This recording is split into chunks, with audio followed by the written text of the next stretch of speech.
In Bible, we see the younger brother or sister motif in some texts. It means the younger one who emerges as the hero, the good guy, the winner at the end. It is vivid in the lives of Cain and Abel, Ismail and Isaac, Esau and Jacob, Joseph and his brothers, David and his brothers, Adonijah and Solomon, the prodigal son and his elder brother, eventually Mary and Martha. In all these characters, we find that the younger siblings ends up more at peace with God and people. It may be very hard to accept, but a theory of Carl Jung seems to help us. According to Carl Jung, the human personality is driven by two energies, namely senior energy and child energy. Senior energy is more of wise, prudent, and calculating, whereas child energy is more of taking risks, suffering to make mistakes, and takes more chances.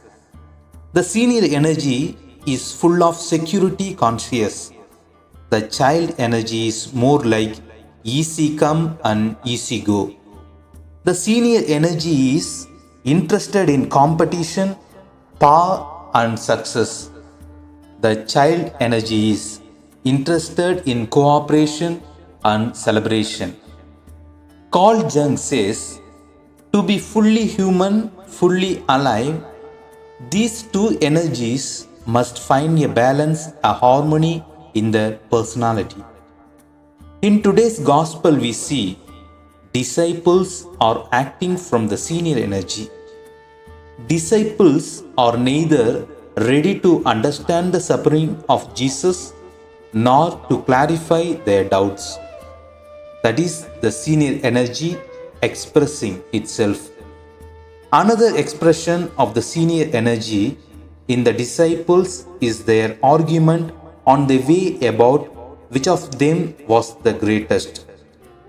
This shows that they are relating to one another and working with one another on the basis of competition rather than cooperation.